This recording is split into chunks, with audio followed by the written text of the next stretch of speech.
pelajaran pertama sampai pelajaran sekarang masih semangat mendengarkan video-video dari guru-guru semua ya, dan masih semangat belajar. Semoga ilmunya hari ini bisa diserap semua ya. Oke, sekarang kita bertemu di pelajaran humas dan keprotokolan.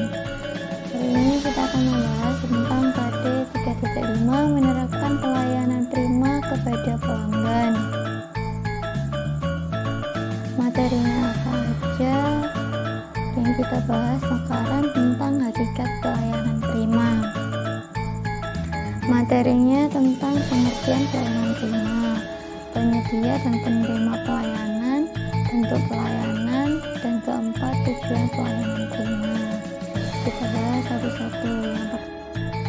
Yang pertama adalah materi tentang pengertian pelayanan prima. Kasih pelayanan prima itu apa yang dimaksud dengan pelayanan? Ada beberapa ahli yang mengartikan pelayanan itu sebagai bantuan. Ada juga yang mengartikan sebagai layanan atau sebagai usaha memberikan kepuasan.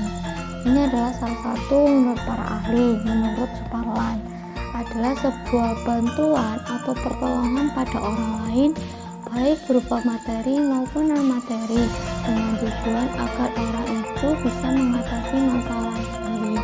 Jadi pelayanan itu diberikan untuk menjadi solusi, menjadi salah satu solusi atau pertolongan untuk orang yang membutuhkan. Contohnya, orang pergi ke supermarket, ternyata nggak tahu nyari susu SGM itu gimana. Nah, kita kan tanya ke tokonya atau penjaganya, Mbak, susu SGM-nya di mana? Oh, sebelah kanan, Mbak, dari pojok sini. Nah, itu juga bisa dinamakan dengan pelayanan usaha untuk memberitahu di mana susu SGM itu. Itu untuk salah satu pengertian pelayanan.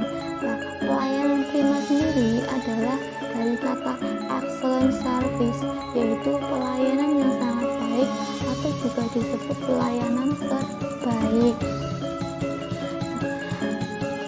Jadi dapat disebut sebagai pelayanan prima karena pelayanan yang diberikan sesuai dengan standar pelayanan yang berlaku atau yang dimiliki oleh suatu instansi yang memberikan suatu pelayanan untuk memuaskan pelanggan.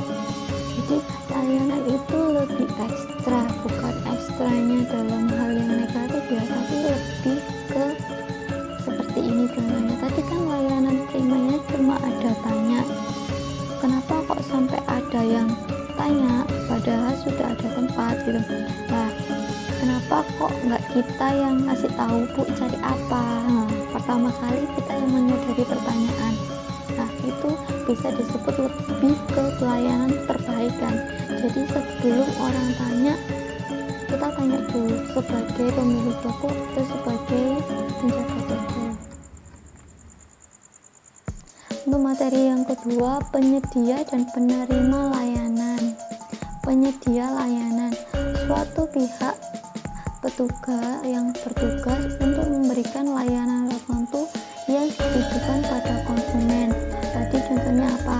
Tadi contohnya adalah penjaga toko, yaitu penyedia layanan. Ada juga yaitu resepsionis. Kalau di kantor ataupun di hotel juga ada resepsionis. Kalau sekarang di mal-mal sudah banyak banget resepsionis ya. Jadi bisa ditanyakan penyedia pelayanan. Hal itu disediakan untuk memuaskan salah satu pelanggan seandainya tidak tahu tempat ataupun untuk bertanya. Itu salah satu ya, bukan untuk semuanya, tapi salah satu contohnya. Penerima layanan, mereka yang bisa disebut sebagai pelanggan atau konsumen yang menerima layanan yang berasal dari penyedia layanan. Ini adalah konsumen atau pembeli. Tadi ada yang beli susu. Lah, yang beli susu tadi itu adalah penerima layanan. Kalau penjaga toko penerima layanan, Kalau penjaga toko tadi itu adalah penyedia layanan, kalau yang menanyakan tadi itu adalah penerima layanan. Nah, ini tujuannya apa sih? Tujuannya itu kepuasan pelanggan. Kalau dia puas dengan layanan itu, maka dia akan kembali lagi. Ketiga, bentuk layanan prima. Yang pertama, pemberian hanya berupa suatu jasa. Yang contoh pemberian barang berupa satu jasa apa? Pengiriman barang CMT bisa, GoFood itu bisa. Dia kan cuma pengiriman barang, bukan membeli ya. Jadi kita itu hanya membeli di toko lain, contohnya bisa. Terus diantarkan Gojek atau GoFood, itu kan jasa pengiriman, jasa layanan. Nah, yang kedua, layanan berkaitan dengan penyediaan dan pendistribusian barang. Nah, ini biasanya berhubungan dengan pembuatan, yaitu pabrik. Jadi ada pendistribuan, ada penyediaan itu pembuat kayak contohnya pembuat makanan, pembuat itu kita kan tidak langsung membuatnya. Ada toko yang tidak langsung membuatnya, hanya menjualkan. Nah, bisa jadi itu contoh dari penyedia dan pendistribusian barang. Yang ketiga, layanan hanya berkaitan dengan barang dan jasa.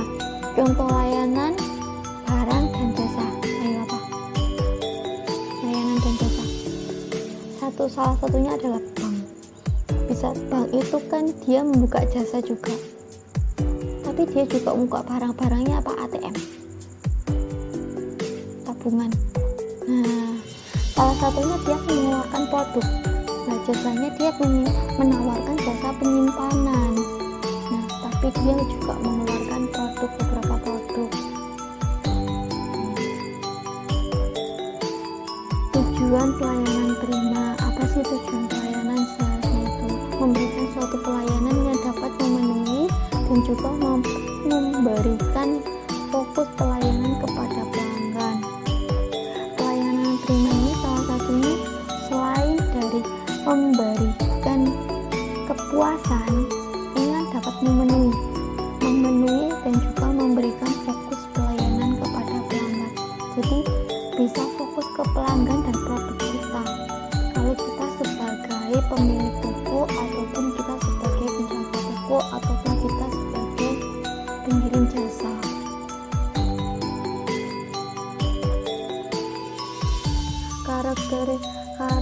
Karakter praktisi humas dalam pelayanan. Jadi melakukan pelayanan prima sebagai praktisi humas itu harus memiliki karakter sebagai berikut. Yang pertama, selalu memegang amanah dengan teguh. Karena kan sebagian itu ada kita yang memegang rahasia perusahaan maupun rahasia dari customer. Ada yang seperti itu. Jadi kita harus bisa benar-benar menjaga rahasia. Yang kedua, tidak bersikap tercela. Jadi kita itu membawa nama perusahaan sebagai humas. Humas itu membawa nama perusahaan karena dia public speaker atau pembicara.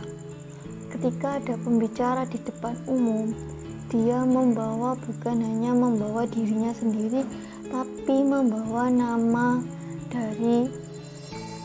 dari perusahaannya, menjaga nama baik perusahaan dan juga konsumen, memiliki iman dan juga rasa tanggung jawab moral. Jadi ini iman dan menjaga moral itu juga bisa menjaga sikap tercela, memiliki kesabaran dan tegas dalam menghadapi berbagai masalah. Ketika menjadi seorang humas, permasalahan itu bukan hanya satu, tapi ada beberapa masalah yang akan muncul dari beberapa customer, dari berbagai karakter, dari berbagai kalangan, dan itu mereka memiliki cara atau problem solving yang sangat berbeda-beda. Jadi mereka harus bisa menghadapi berbagai masalah tersebut. mempunyai integritas yang artinya melakukan tindakan dengan benar dan jujur. Manner yaitu tidak egois, disiplin, berlaku tidak kasar. Kembali lagi, menjaga nama baik perusahaan yang sedang dibawa humas. Jadi sebagai humas itu juga penting banget ya, menjaga nama, menjaga kepribadian, jaga perilaku, itu penting banget. Apalagi gimana kita problem solving itu pemecahan masalah, gimana kita memecahkan masalah itu dengan baik dan tidak menimbulkan masalah baru. Dari sini ada yang masih belum paham, ada yang mau ditanyakan. Kalau sudah paham semua, kalaupun ada yang belum paham, silakan ditanya melalui WA ataupun email, atau bisa tanya langsung ke saya di ruang guru. Saya piket hari Selasa. Dan semoga ilmu hari ini bermanfaat, dan semoga hari ini ilmunya paham semua ya, dan semoga kita diberi kesehatan. Assalamualaikum warahmatullahi wabarakatuh.